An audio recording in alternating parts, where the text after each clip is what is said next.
off the island of Guam, shelling Jap installations late one afternoon, about 2 weeks before the landings. Suddenly, we noticed strange light flashes from the peak of a nearby hill. The message in Navy code was baffling. "I have information." What could this mean? We signaled the unknown party to advance to the beach. We suspected Jap trickery. Keeping our guns trained point blank on that strip of beach, the captain dispatched a boat which proceeded slowly to meet the person who had sent the signal.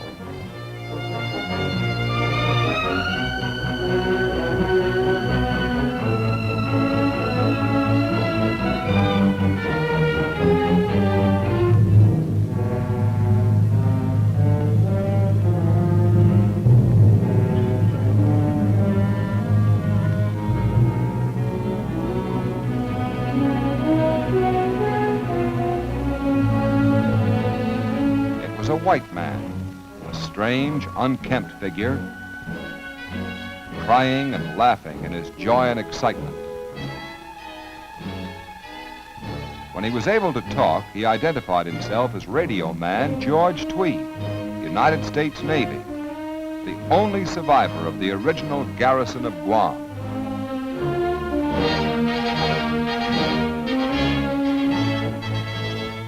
Slowly, a strange story came out. How he took to the hills during the original Jap attack. How he lived alone in the jungle, changing his hiding place daily, sometimes hourly, for 31 months, while endless Jap patrols hunted him like an animal. How courageous natives smuggled him food and news and warnings of danger. Here was a Robinson Crusoe who had stood up alone against the whole Japanese empire. When the destroyer with Tweed aboard rejoined the main task force, he was amazed by the size of the fleet, larger even than he'd hoped for during his 31 months of hiding. Battleships, cruisers, destroyers, carriers, so many of them, and assault troop ships and assault cargo ships of a kind that didn't even exist when Tweed became a fugitive. The fleet has come to this staging base, itself so recently in Jap hands, loaded and powered for the attack on Guam. Now, while a band swings out, heavy shells are taken aboard. The finishing touch, the steel that will sting. The big claws, these 14-inch shells, will rip out shore installations, make the landing less costly in American lives. The cans of 40mm ammunition pile up in great mounds on deck. A curtain of fire waiting to be raised if needed. There across the water lies Guam. It means much to all Americans. But most to these sailors, they're Guamanians, Americans too. Americans known as CHamorros, whose families have been captives of the Japs for 31 bitter months. Soon we will find out what those Japs have done to our island. Beautiful it was then, and living there made us happy. There were 21,000 of us, and we knew each other as friends. Although we were far out in the Pacific, we were proud to be under the American flag. We were content. It was a good life.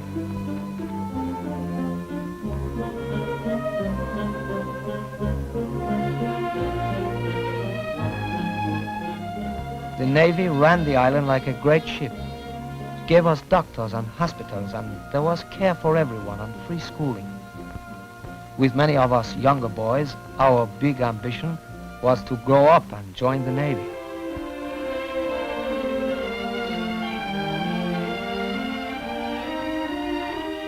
Our older men learned about self-government from the captain who was in charge of the island.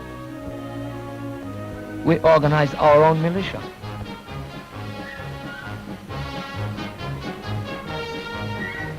And our heroes were the Marines. But there were not many of them, the Marines of Guam.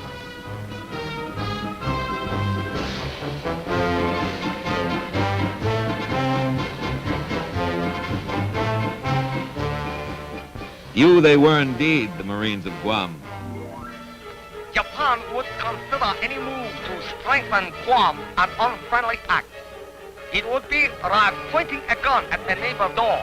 But behind this neighbor's door, the masters of Japan were pointing guns of their own. And they saw in Guam a key to their dream of empire.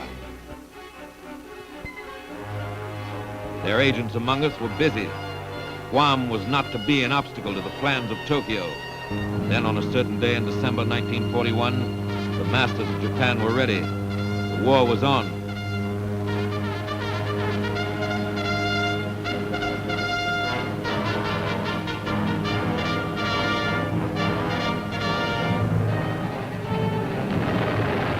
But for the garrison on Guam, it was over almost before it began.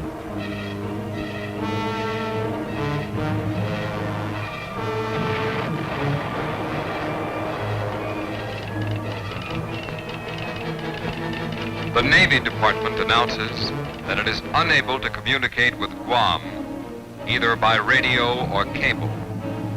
The island has been bombed repeatedly, and Japanese troops have landed at several points.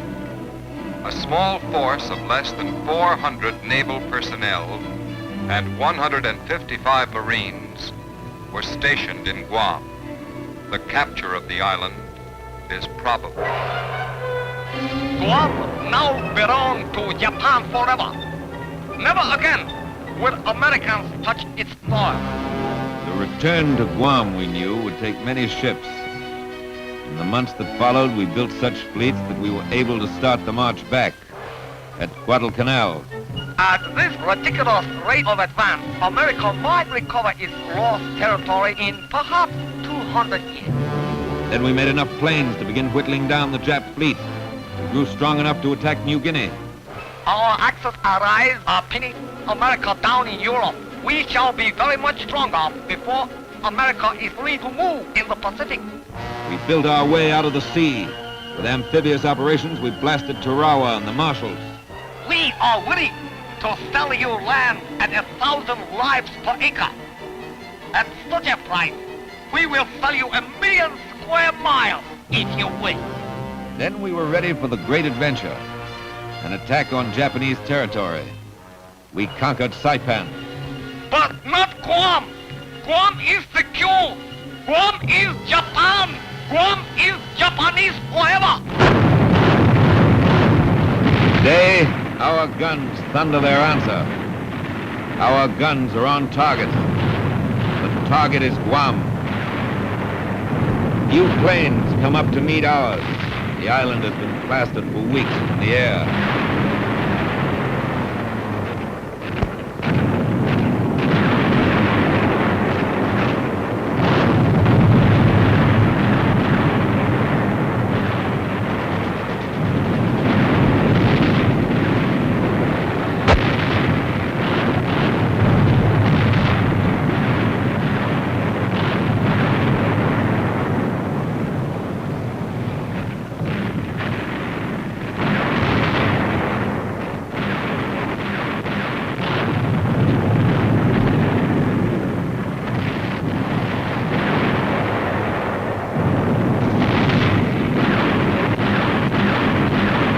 Good luck, fellas. See you on the beach. All right, watch the coral. Watch that reef. Out we go. Over the side.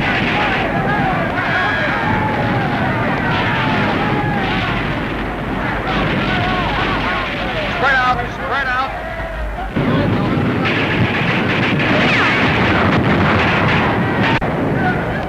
All right, bring that gun over here. Park it up ahead.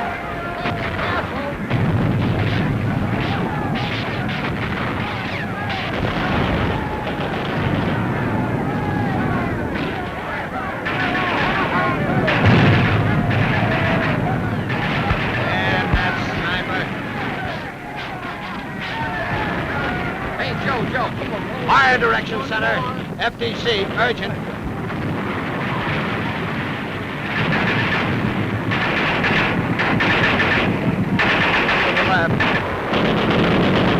Come up a little.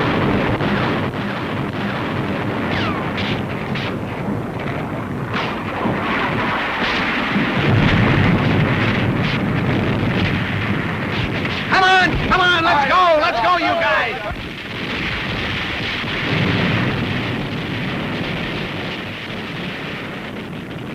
Don't play dead with me, you bat.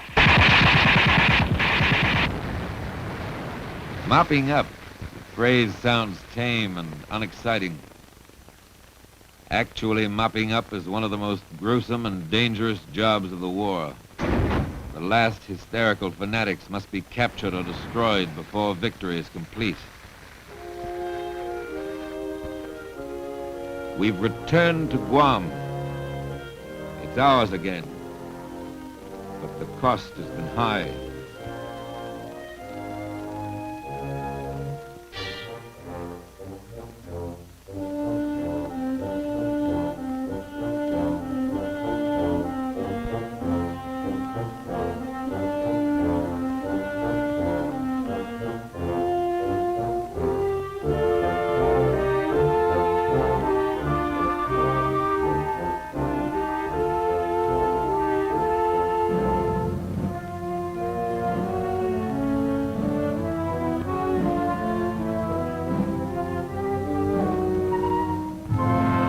One 1,226 Americans have died.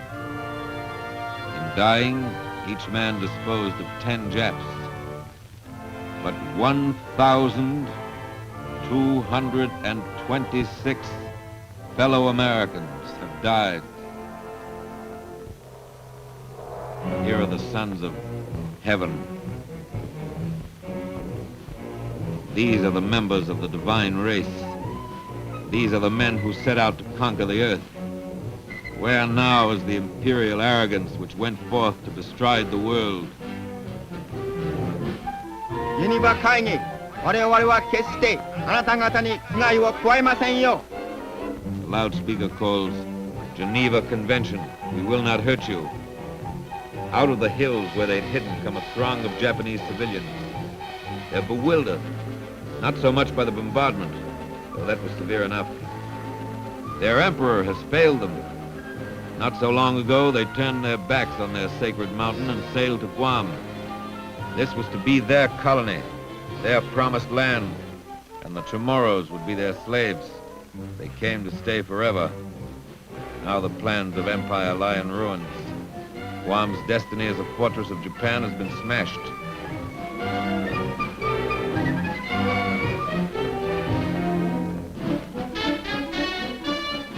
Now a new Marine garrison takes up the watch on Guam.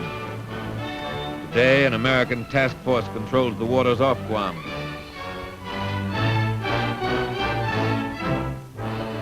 Two months after his rescue, George Tweed, now warrant officer and holder of the Legion of Merit for his aid in the recovery of Guam, returned to the island to prepare a final report on his strange adventure. I came close to dying 100 times during the last 2.5 years, but when those American planes and ships came over, I almost died of joy. All that power, that was a sight for sore eyes. The Navy sure had the stuff. I didn't have to wonder anymore what the folks back home had been doing while I was playing hide and seek with the Japs. But the Japs did a few other things besides chase me around.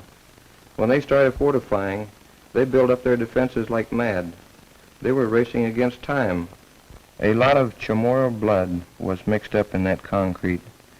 The Japs forced them to work for practically nothing, and the ones who couldn't stand the gaff were beaten and tortured. I'll bet they were a little too busy to mistreat the natives when we started coming over. Not the Japs, sir. They always find time for that. When they got worried about the Americans coming back, they treated the Chamorros even worse. When the natives could get together in groups, it wasn't for celebration. Not at first. They prayed for their dead.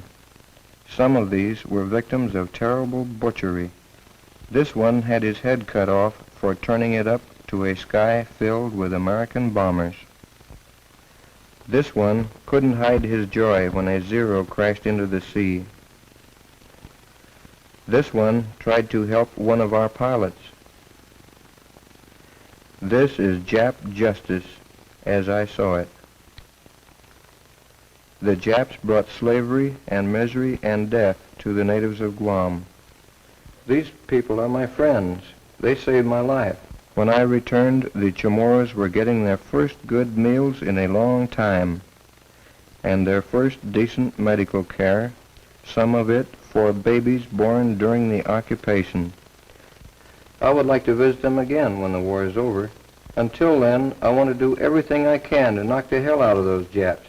I was there in the beginning, and I want to be there at the finish. People of Guam, the government of the United States, your government, promises your homes will rise again. Your losses will be restored. But what is done for Guam is only part of what Guam will do for the people of America and the peace of the world. Guam will now become everything that a powerful American base should be. Great installations will rise as sentinels of our security and the peace of the world. From Guam, the attack goes forward. From here, the winning blow may be struck against Japan. On to Guam, on to every other place we win, we must pour the power that will clear the path to Tokyo. This base, which was lost and is now redeemed, may now fulfill its destiny and launch the action that will help win the war.